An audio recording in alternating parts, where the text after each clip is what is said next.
Good evening, guys, this is Piotr here.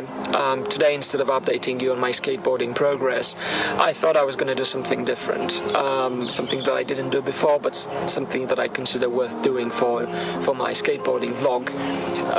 I'm going to share a few thoughts and reflections about Rodney Mullen's autobiography called The Mutt, How to Skateboard and Not to Kill Yourself. This is the book that I came across a few months ago when I got into skateboarding, and this is the way I tend to approach all the things that I'm interested in. That is, I tend to read around those things just to kind of get interested and then to get motivation to pursue those interests. So I didn't think that the book was actually going to be very interesting. I thought this was going to be rather kind of cliche biography, sports biography. But I was very wrong, so I just wanted to share those thoughts, why I think that the book is fascinating. But it's not going to be a book review per se, because I'm not going to do it in any comprehensive way. It's just sharing those ideas.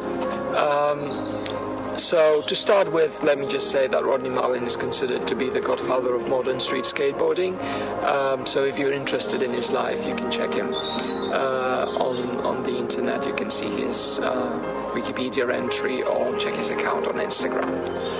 Okay, so the first thing that I wanted to say about this book is rather controversial. I don't think the book is about skateboarding itself. I think the book is about a total artist, that is Rodney Mullen. And I'm using the word artist on purpose because this is what Rodney Mullen is arguing, that skateboarding is not so much of a sport, it's more like a creative way to express your identity.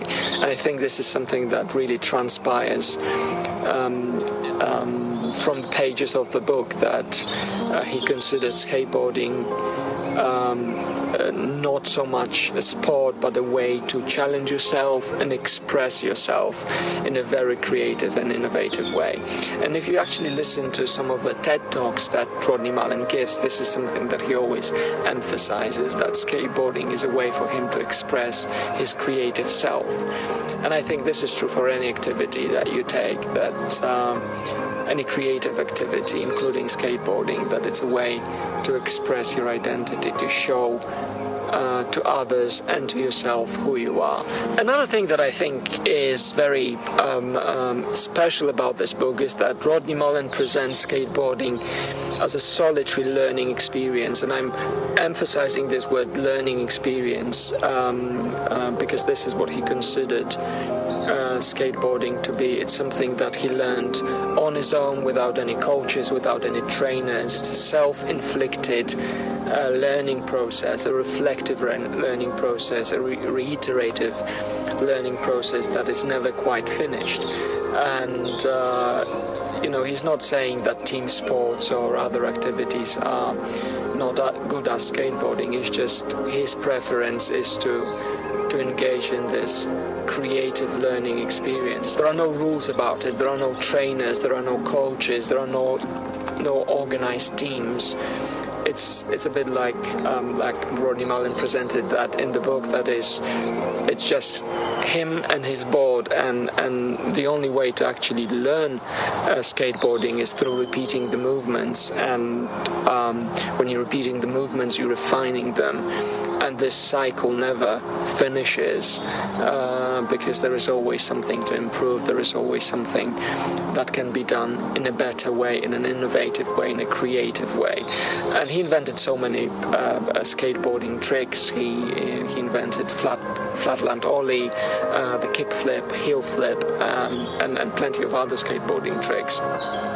But this book is definitely a description of the process of learning, a solitary learning experience, independent learning experience.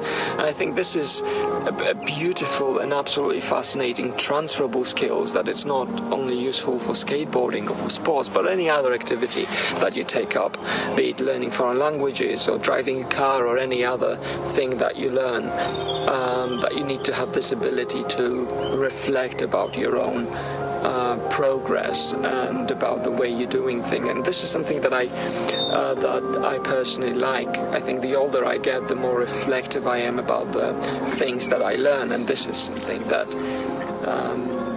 I find absolutely fascinating about skateboarding. That I can take the step back and look at my own movements and the way I approach them. And I think the older I get, the more reflective I am, and the more the learning process is more efficient. So this is something that Rodney Mullen very much engaged in and described in the book as well. Another thing that I found absolutely interesting, fascinating, intriguing about the book is Rodney Mullen's training routine. It was, again, a kind of a self-imposed training routine, because he didn't have any coaches, at least not in the first stage of his career. And he approached the training process in a military-like fashion. He had his little Casio G-Shock watch, and he measured his time to the second, to the minute, and he was absolutely devoted to what he was doing. So actually reading the description of those routines and how perfectionist he was about those routines is something truly engaging.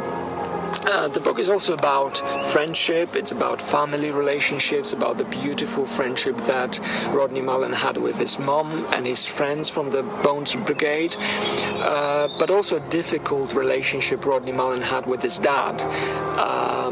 So you can explore those as well. The book is definitely worth recommending. It's packed full of various interesting photographs, so I would recommend it not only to those of you who are interested in skateboarding, but those of you who are interested in learning and pursuing hobbies, careers, in all walks of life, really. It's not a literary work of art, it's not something that's on a par with Shakespeare, but it's definitely worth reading, and it has huge motivational potential. So Rodney Mullen, The Mutt, How to Skateboard and Not to Kill Yourself, highly recommended.